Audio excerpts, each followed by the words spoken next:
নমস্কার বন্ধুরা, আজ চলে এসেছি আপনাদের সামনে একদম ইউনিক ও দুর্দান্ত স্বাদের একটি নাস্তার রেসিপি নিয়ে। তো আজ আমি আপনাদের বানিয়ে দেখাবো কিভাবে হাফ বাটি সুজি ও হাফ বাটি বেসন দিয়ে একটি দুর্দান্ত স্বাদের নাস্তা খুব সহজেই তৈরি করে নেওয়া যায়। তো নীলার রান্নাঘরে আপনাদের সবাইকে অনেক অনেক স্বাগত জানাই। আশা করি সবাই খুব ভালো আছেন ও সুস্থ আছেন। তো চলে এসেছি আজকে একদম অপূর্ব স্বাদের একটি নাস্তার রেসিপি নিয়ে। তো এর জন্য আমি এখানে নিয়ে নিয়েছি, দেখুন, একটা কাঁচের বাটির হাফ বাটি সুজি ও এর সঙ্গে নিয়ে নিয়েছি হাফ বাটি বেসন। আর এখানে দেখুন নিয়ে নিয়েছি একটা ছোট বাটির এক বাটি মটরশুঁটি। তো আমার সব বন্ধুদের অনুরোধ রইল ভিডিওটি স্কিপ না করে প্রথম থেকে শেষ পর্যন্ত দেখার জন্য। তো বন্ধুরা দেখুন, এরপর এখানে একটি মিক্সিং বোল নিয়ে নিয়েছি। তো বোলের মধ্যে প্রথমে আমি এখানে একটা কাঁচের বাটির এক বাটি পরিমাণ জল দিয়ে দিয়েছি। আর এরপর এখানে অ্যাড করে দিয়েছি হাফ টেবিল চামচ পরিমাণ গোলমরিচের গুঁড়ো। তো গোলমরিচের গুঁড়োটা দিয়ে জলের সঙ্গে ভালোভাবে মিশিয়ে নিচ্ছি। তো এরপর এখানে যে সুজিটা আমি নিয়েছিলাম সেটাই জলের মধ্যে অ্যাড করে দিচ্ছি। তো সুজিটা দিয়ে ভালোভাবে মিশিয়ে নিচ্ছি। তো বন্ধুরা, আমার চ্যানেলে যারা নতুন বন্ধু, যদি আমার ভিডিওটি ভালো লেগে থাকে তাহলে অবশ্যই আমার চ্যানেলটি সাবস্ক্রাইব করে পাশে থাকা বেল আইকনটি অন করে দেবেন। তো দেখুন বন্ধুরা, এরপর এখানে অ্যাড করে দিচ্ছি বেসন আর দিয়ে দিচ্ছি পরিমাণ মতো লবণ। তো লবণ ও বেসন এখন সুজির সঙ্গে ভালোভাবে মিশিয়ে নিচ্ছি। তো বন্ধুরা, রোজ রোজ যদি একই রকম নাস্তা খেতে বোর হয়ে যান তাহলে কিন্তু খুব অল্প তেল মশলায় ও অল্প সময়ে আর খুবই কম খরচে এই নাস্তাটি বাড়িতে বানিয়ে নিতে পারেন। তো দেখুন বন্ধুরা, একটা কাঁটা চামচ দিয়ে সমস্ত উপকরণগুলো ভালোভাবে মিশিয়ে নিয়েছি। তো এরপর যে বাটিতে আমি এক বাটি জল দিয়েছিলাম সেই বাটিরই আরও হাফ বাটি জল দিয়ে ভালোভাবে মিশিয়ে নিচ্ছি। তো ভালোভাবে মিশিয়ে নিয়ে এটাকে এখন আমি ঢাকনা দিয়ে প্রায় 10 মিনিটের জন্য রেস্টে রেখে দেব। তো বন্ধুরা, এতক্ষণ পর্যন্ত ধৈর্য সহকারে যারা আমার ভিডিওটি দেখছেন অথচ একটা লাইক করতে ভুলে গেছেন, অবশ্যই ভিডিওতে একটা লাইক করে যাবেন, কারণ আপনাদের একটা লাইক কিন্তু আমাদের পরবর্তী ভিডিও বানানোর জন্য অনেক উৎসাহিত করে। আর ভিডিওর শেষে জানাবেন কমেন্টে যে ভিডিওটি আপনাদের কেমন লাগলো। তো দেখুন বন্ধুরা, 10 মিনিট হয়ে গিয়েছে। এখন ঢাকনাটা খুলে একটা স্ট্রেনার দিয়ে ভালোভাবে সুজি ও বেসনের মিশ্রণটাকে ফেটিয়ে নিচ্ছি। তো সুজিটা কিন্তু অনেকটাই ফুলে গিয়েছে। তো দেখুন, খুব ভালোভাবে মিশিয়ে নিয়ে এখানে আমি কিছু উপকরণ নিয়ে নিয়েছি। তো একটা টমেটো কুচি, একটা বড় সাইজের পেঁয়াজ কুচি আর একটু গাজর কুচি নিয়ে নিয়েছি, একটু ধনেপাতা কুচি। তো সমস্ত উপকরণ এবারে এই মিশ্রণের সঙ্গে দিয়ে দিচ্ছি। আর নিয়ে নিয়েছি 3 থেকে 4টে কাঁচা লঙ্কা কুচি। তো বন্ধুরা, আপনারা অবশ্যই বাড়িতে এইভাবে একবার এই নাস্তার রেসিপিটি বানিয়ে খাবেন ও বাড়ির সবাইকে খাবেন। খেতে কিন্তু যেমন সুস্বাদু তেমনই হেলদি। তো দেখুন, সমস্ত উপকরণগুলো আমি এখানে দিয়ে দিয়েছি। দিয়ে এবার ভালোভাবে সব কিছু একসঙ্গে স্ট্রেনার দিয়ে মিশিয়ে নিচ্ছি।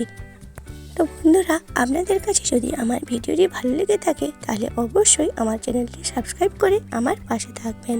তো দেখুন বন্ধুরা, সব উপকরণগুলো দিয়ে ভালোভাবে মিশিয়ে নিয়েছি। তো এরপর এখানে আমি অ্যাড করে দিচ্ছি একটা পাতিলেবুর অর্ধেকটা পরিমাণ পাতিলেবু রস আমি বের করে রেখেছিলাম, সেটাই এখানে অ্যাড করে দিচ্ছি।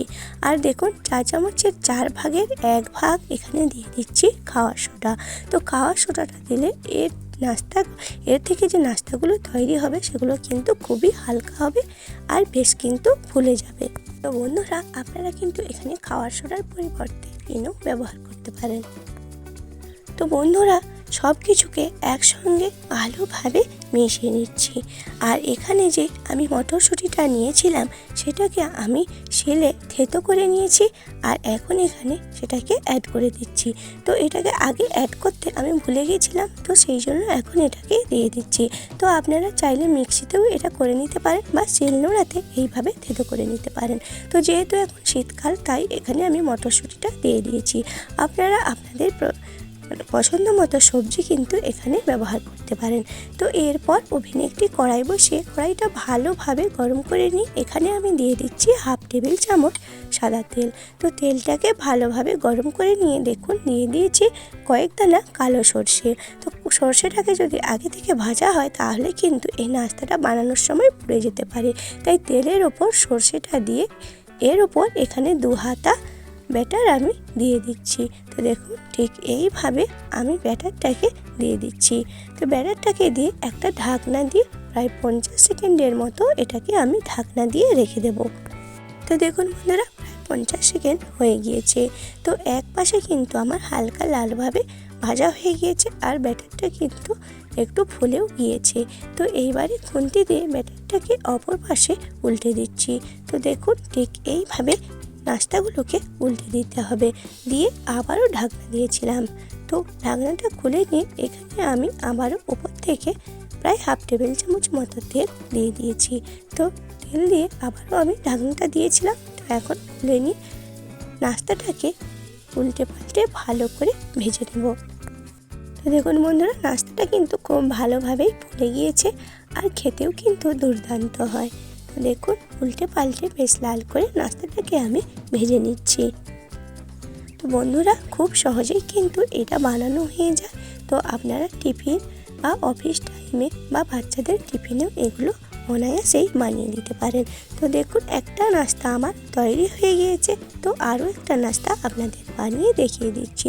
তো একইভাবে কড়াইয়ের মধ্যে তেল দিয়ে একটু সর্ষে ফোড়ন দিয়ে তার উপর 2 হাতা ব্যাটার আমি দিয়ে দিয়েছিলাম।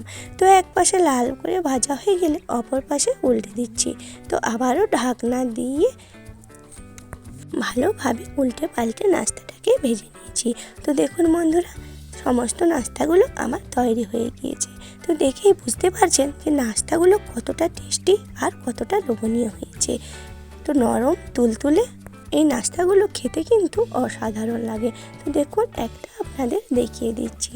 তো দেখুন কতটা সুন্দর তৈরি হয়ে গিয়েছে ভেতর থেকেও নাস্তাগুলো। আর বন্ধুরা এই নাস্তাগুলো কিন্তু সস দিয়ে খেতেও দুর্দান্ত লাগে। তো বন্ধুরা কেমন লাগলো আমার এই আজকের রেসিপিটি অবশ্যই কমেন্টে জানাবেন। ভালো লাগলে একটি লাইক করে চ্যানেলটি শেয়ার করে দেবেন। আর এরকম নিত্য নতুন রেসিপি পেতে অবশ্যই আমার চ্যানেলটি সাবস্ক্রাইব করে পাশে থাকা বেল আইকনটি অন করে দেবেন, যাতে আমি কোনো ভিডিও ছাড়লে তার নোটিফিকেশান আপনাদের কাছে পৌঁছে যায়। তো সবাই ভালো থাকবেন, সুস্থ থাকবেন। চলে আসবো আরও কোনো নতুন রেসিপি নিয়ে। সম্পূর্ণ ভিডিওটি দেখার জন্য